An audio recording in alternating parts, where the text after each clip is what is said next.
Yoriko, the series mangaka, watches the new and final episode. Her assistants try to console her about the generally poor adaptation. But after finishing the episode, she breaks into tears over Kana and Aqua's performance, which makes her appreciate the adaptation that she had previously given up hope on. Despite most people writing the show off, the reception of the final episode is positive. At the wrap party, Kana is surprised to find out that Aqua is single. While they talk, Yoriko walks over to personally thank Kana for saving the show with her performance. The producer, Masaya, approaches Aqua with the same sentiment.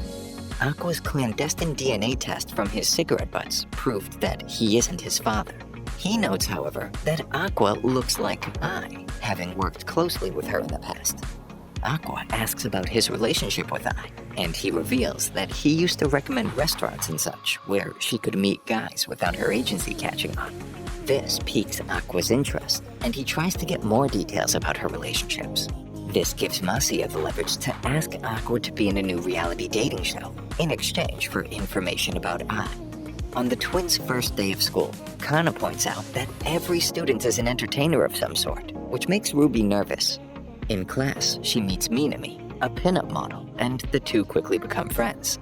Later, Ruby introduces her to Aqua and asks if he's made any friends. He's a bit defensive, since he hasn't. Ruby goes on to talk about Frill. 今日番宣で朝の生放送あって入学式くらいは出たかったんですけど A multi-talented entertainer who's in her class. And just then, she happens to walk by. ほらあそこに実物マジでただのファンじゃんクラスメートだろだって Aqua is confused about why Ruby's fawning over her and approaches Frill to ask if she'll be friends with his sister. Ruby is floored that she recognizes him from Sweet Today. She also recognizes Minami. 俺の妹があんたと同じクラスなんだ仲良くしてやってくれちょっとお兄ちゃんそちらの方はミドジャンの表紙で見たことあります南さんでしたっけはいあなたはBut when she turns to her, Ruby becomes super self-conscious. She hasn't yet been in anything to be recognized from. At home, Ruby begs Miyako to help her kickstart her idol career, but she's having trouble scouting other members for the group. She won't poach talent signed to other agencies, and that limits her to complete unknowns or freelancers. Ding! Aqua suggests asking Kana to join. At school, Ruby follows Kana, noting her characteristics that appeal to idol fans. Aqua notices his sister creeping around and tells her to just ask Kana. But Ruby is nervous. They haven't exactly been on the best of terms. Aqua helps out by sending Kana a message to meet up after school. Kana's looking over the social media conversation around the last episode of Sweet Today and gets flustered when she comes across a comment about Aqua's looks. Of course, that's exactly when she receives his text. She immediately gets the wrong idea and is excited, only to be disappointed when she finds Ruby there, waiting with Aqua after school. Shelving her pride for the moment, Ruby gets straight to the point and asks Kana to be in an idol group with her. Kana is caught off guard and asks for some time to think it over. Her instinct is to turn down the offer to preserve her career as an actor. Though Ruby does remind her of I, and she sees her potential. Just as she begins to say no, Aqua gets on one knee and begs her. Despite her best efforts to refuse the proposal, she ends up caving in. Miyako is surprised that he actually got her to agree and warns him to be careful with his antics. Kana wonders if Aqua has another job lined up, and Ruby, clearly ashamed, reveals his role in a new dating show, which they then sit down to watch. His first appearance on the screen leaves them dumbfounded.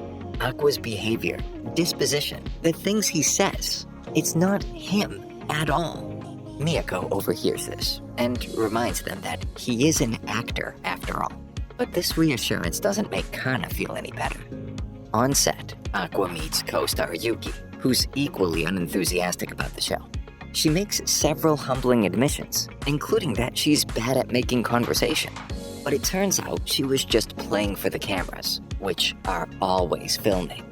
Back home, Ruby berates her brother. She refuses to let anyone she doesn't approve of make moves on him, and decides that she must choose one for him herself. Yuki would be acceptable. Aqua is not impressed with her judgment of character. The next day, Kana isn't too thrilled about the whole idol thing, while Ruby tries to figure out what they can do to drum up interest and find more members. Miyako tells them that having an online presence is the way to go these days. And luckily for them, Strawberry Productions has loads of experience managing online streamers. She sets up a meeting with Pieon, a strength trainer who wears a bird mask in his videos, and in meetings apparently. Kana has doubts, but quickly changes her tune when she finds out that he's the agency's top earner. They brainstorm ideas for their online debut. The first idea is to make a prank video, but the prank would be staged. And contrary to her mother's philosophy, Ruby thinks they should go another, more authentic route. So they decide to make a video where the girls also wear bird masks and perform a calisthenically choreographed dance.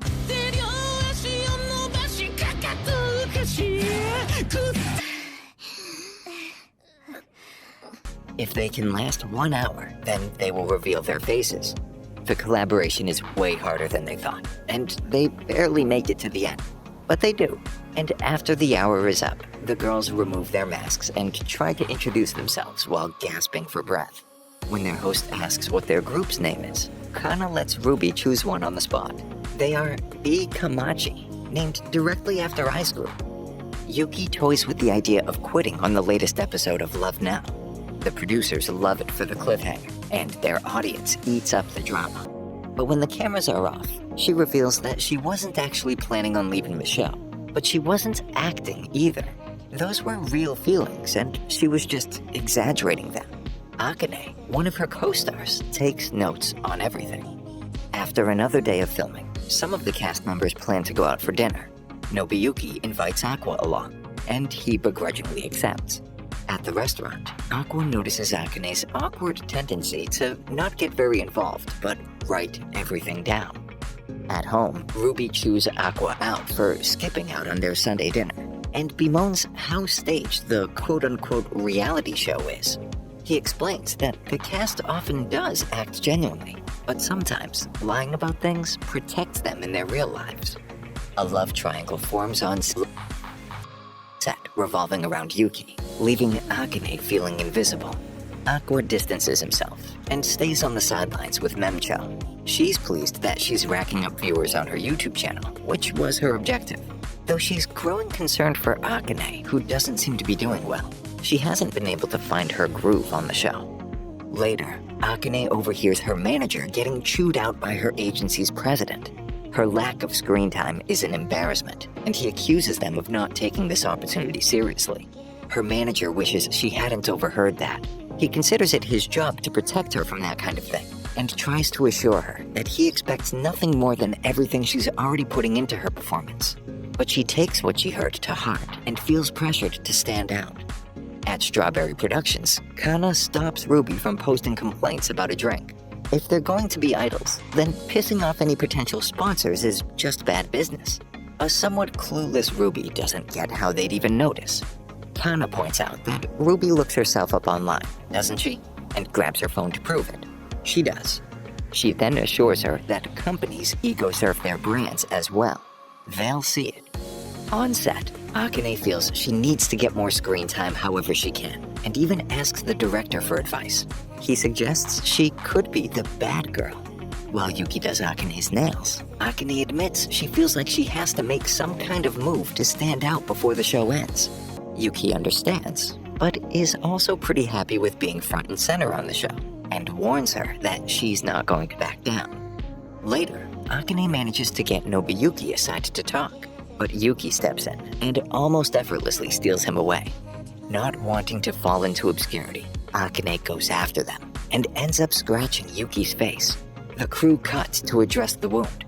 Akane feels horrible since Yuki has a shoot the next day, but Yuki forgives her and they affirm their respect for one another. Despite making up off-screen, Akane's image online begins to decline and Yuki's fans pile on the hate. Trying to save face, Akane posts an apology, but it backfires, since people often see an apology as an admission of deliberate wrongdoing. It just makes the onslaught worse. This sends her into a downward spiral, as people in her life start to turn against her. Despite giving her all and working hard for what she's got, nobody online or at school sees or cares. Unable to deal with the harsh criticism and outright cyberbullying, Akane is despondent. She goes out during a typhoon and stops on a bridge. And right when she steps off, she's grabbed by a hooded figure. She cries out and struggles, but it's Aqua there with his arms around her, and she begins to calm. Akane doesn't understand how Aqua came to be there, and just now, he explains that Memcho became concerned with how long she was gone and in such terrible weather, so he went out in the typhoon to find her. Calmed, but still emotionally overwhelmed, she cries as a police officer shows up, questioning what the two are doing up there on a night like this. At Strawberry Productions, Kana and Ruby discuss the online response to Akane's behavior on the show. Kana points out that people tend to attack the person rather than the show when it comes to reality TV. Miyako receives a call requesting her presence at the police station. When she gets there, she praises Aqua for his heroics, but he brushes it off and only points out that in situations like this, it's important to act quickly. The other cast members show up to support Akane, and Yuki slaps her out of worry before embracing her. Somewhat insensitively, Aqua picks that moment to point out that she's got a decision to make about what to do next, including the possibility of her quitting the show. But Akane refuses to toy with the notion, considering all of the work she's put in and the support she's received to get to where she is. The others agree with her decision and express their full support. Aqua heads to the station's press club and leaks the scoop on Akane's suicide attempt. After the news breaks, some of the haters back off, but others are even more incensed. Aqua devises a plan to sway public opinion by creating a behind-the-scenes look at the show.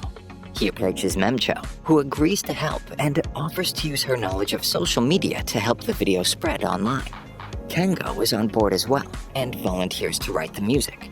Yuki suggests using footage recorded by an unmanned camera of her and Akane making up after the face scratch incident, but doesn't know how they would get their hands on it. So Aqua decides to confront the director directly regarding this footage. The director is not inclined, since they kinda let the hate train steam on around this event. It wouldn't be great for the reality show if suddenly the reality was revealed. But Aqua proceeds to manipulate him into compliance with a guilt trip. The cast gets together, and with a stimulant-fueled effort, put together their video. Shortly after the post goes up, it begins to spread quickly. Akane sees the video at home and tears up. Not only does it paint her in a better light, but it ends up actively promoting the show as well. Later, Akane meets with the rest of the cast and announces that she's ready to film the remaining episodes. For her emotional protection, they suggest that she put her acting skill to work and create a character for herself, rather than leaving her true self so vulnerable. But what kind of character? They realize that Aqua is the only guy on the show who's not involved with one of the girls, so they ask him about his type, only for him to abstractly describe I. Somehow, Memcho guesses that he's talking about someone like the deceased idol. Akane takes note and resolves to play the role of Aqua's ideal girl.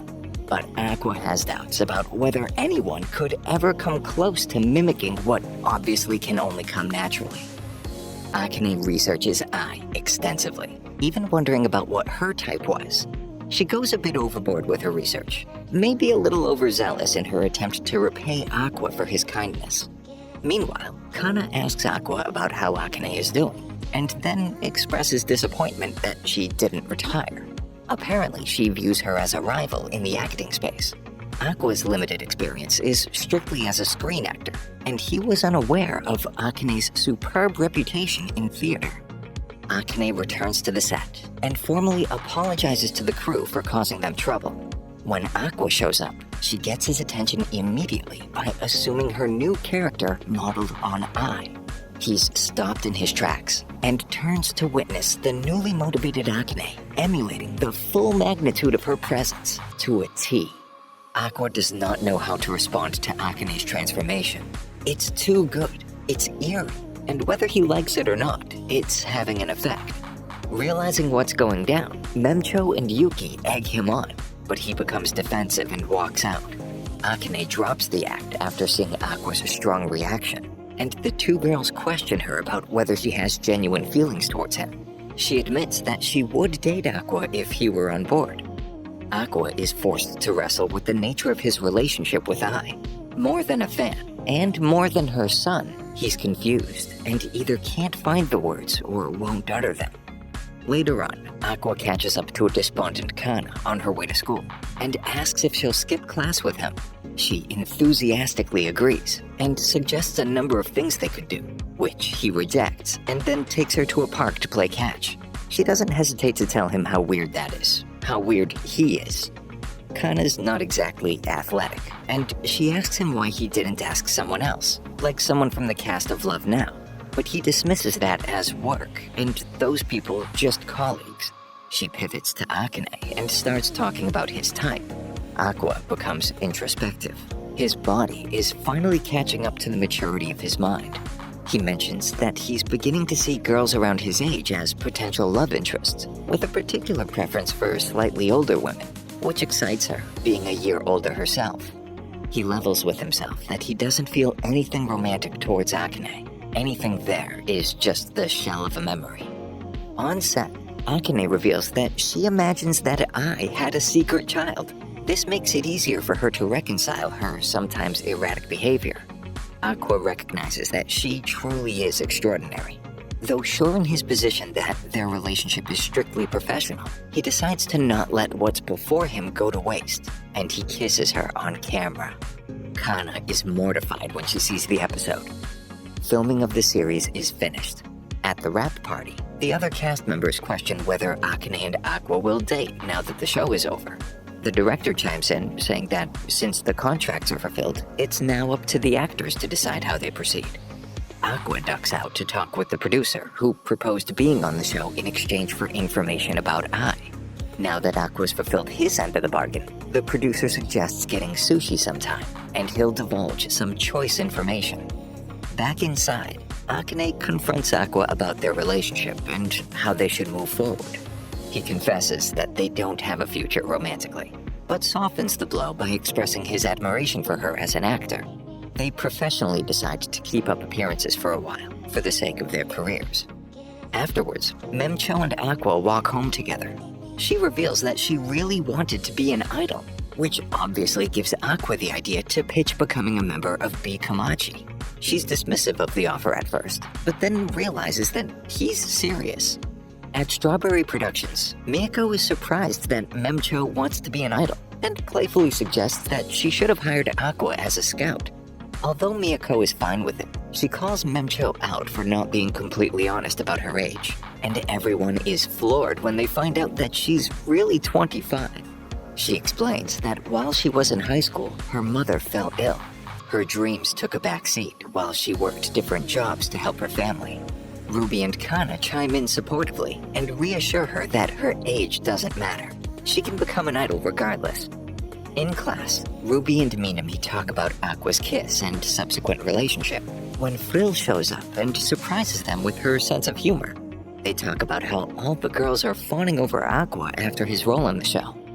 The Komachi channel starts to grow a following, thanks in large part to Memcho onboarding some subscribers from her established audience. She suggests they start practicing old Komachi songs to prepare themselves for uploading their own music videos. After a long choreography session, Kana wonders whether she'll be able to keep up with the others. Aqua appears and offers her some water. She initially accepts, but when she can't get his and Akane's kiss out of her head, she tells him off. He says that if she keeps up this hostile attitude of hers, even he'll feel hurt. She does reconsider, but when she looks up and calls after him, he's already gone. Later on, Aqua meets with the producer over sushi, and he warns him about what he's getting into. Fans usually don't like to be disillusioned by facts. Early on, I was tough to work with, lacking professionalism. But after joining the same theater company as Akane, on his recommendation, Ai's attitude changed, apparently because she fell in love, according to him. The producer then offers to put him in touch with the theater company so he can dig up more on his own. Aqua asks him why he's being so accommodating about all this, and the producer explains that doing him a favor now is an investment in collecting on it in the future. He's also noticed the moves Strawberry Productions has been making regarding the Komachi, and is intrigued. He then reaches out to Memcho with an opportunity to squeeze B. Komachi into the lineup at the upcoming Japan Idol Festival. The girls discuss potentially playing their first gig. Ruby is obviously excited, and Memcho posits that they became idols for this very reason. So Kana agrees, despite having reservations. The question of who will be the group's center comes up. Ruby and Memcho try to hide their excitement and desire for the part. They bring up Kana's popular bell pepper exercise from when she was a child, wondering if she'd be a better fit, but she doesn't seem too keen on the part. They decide that whoever gets the highest score at karaoke will become the center. Kana mentions that she doesn't have any reliable fans, suggesting that she's incapable of being the center. Ruby tries to encourage her, saying that she's been too hard on herself lately. She tries to cheer her up by mentioning that even Aqua finds her attractive, but this only backfires. At the karaoke place, Ruby and Memcho both give mediocre performances. They decide to have a crack at Kana's catchy little exercise song, and discover that Kana continued to release music after her childhood hit, and they have a listen. They are amazed at how good she is, and wonder why she's so hard on herself despite her obvious talent. Memcho and Ruby try to film Kana's reaction to becoming the center. There's only one problem. She never agreed to be the center in the first place. She calls them out for trying to manipulate her into accepting the role, which she ultimately does, so it kinda worked. Miyako informs the girls that she's brought someone on to help with the final push before their show. It's Paeon. He helps the girls get in shape with an aggressive workout regimen, and helps plan out their choreography. One night, Paeon sees Kana out on the balcony and asks whether she regrets becoming an idol. She divulges her hesitation about being the center of the group after her failed music career as a child. He tries to quell her worries and admits to being her fan. He even knows specific details about her, which takes her by surprise. She entertains the idea of falling for him and giving up on Aqua altogether. Back inside, Memcho and Ruby remark on how Paeon seems slimmer than they remember. Later on, after finishing up another practice session, Kana complains to Memcho about Aqua. She goes on to reveal how much she admired him when they were young, and Memcho's not quite sure what to make of all this information. It turns out that Aqua has been posing as Paeon the whole time. He watches from the shadows while talking to the real Paeon, who's on vacation. He asks about why Aqua had to disguise himself to support the group, to which Aqua responds that based on her behavior as of late, Kana would have actively rebelled against any advice that came from him. Paeon expresses his doubts about this, prompting Aqua to admit that he's actually quite feeble. The night before the festival, Ruby is too excited and has trouble falling asleep. Kana is baffled and asks how she could possibly be so optimistic. Ruby reveals that she used to be confined to her room, convinced that she would die without experiencing any thrills or excitement. But that changed when she became an idol otaku, and her first love told her that he would be her fan if she ever became an idol. Telling the story relaxes Ruby, and she does end up falling asleep, and Kana goes for a walk. On her way downstairs, she notices Paeon's mask on the table. Excited to see what's underneath the mask, she's absolutely floored when she finds out it's been Aqua the whole time. She's now unable to sleep, wondering whether Aqua was being genuine on the balcony. The next day, Miyako and the girls arrive at the festival and head to the dressing room, which turns out to be a giant free-for-all filled with underground idol groups vying for space. Kana is overcome by her past failures and is terrified of bringing down the whole group now that she's the center. Ruby finds her and admits that she's really nervous despite all her excitement the night before. She notices that Kana is in her head and realizes she's just as nervous, if not more. Kana boils over and confesses that her anxiety comes from feeling responsible for her, Memcho, Miyako, everyone involved. When she was on her own, she could handle failure on her own. But if she fails now, she brings the rest of them down with her. Ruby tries to reassure her by saying that amateur idols are pretty much doomed to fail anyway, so they should just go for it and have fun. Hearing this new perspective from Ruby does relieve Kana, and the girls get ready to put on their first show as Komachi. The newest iteration of Komachi takes the stage, prepared to put on their first show. The turnout isn't too bad, thanks to Memcho's following as a streamer. Each had chosen their own glow stick color, so their fans could show their support for their favorite member. Ruby chose red, Memcho yellow, and Kana white. Kana notices a severe lack of white glow sticks in the crowd, which gets in her head. She reasons that with Memcho's popularity, it's no wonder that the majority would be yellow. But she still laments her perceived failures and struggles after aging out of her child actor popularity. She continues scanning the crowd, silently crying out for someone to notice her. ママもマネージャーも私のことほったらかして。誰か私を見て私が必要だと言って。それさえ言ってくれるなら私はどれだけでも頑張ってみせる。頑張ったねって褒めて。そしたらもっともっと頑張るのに。Someone to need her. Ruby notices Kana faltering, tries to give her a quick nudge of encouragement, and kicks it up a notch herself to make up for the disparity in energy. The crowd seems to enjoy their first song. Ruby continues to rile them up, while Kana continues to reel. But when their second song gets underway, a lone white glow stick stands outstretched down in front. It's Aqua. Holding both red and yellow ones in his other hand, he starts to dance.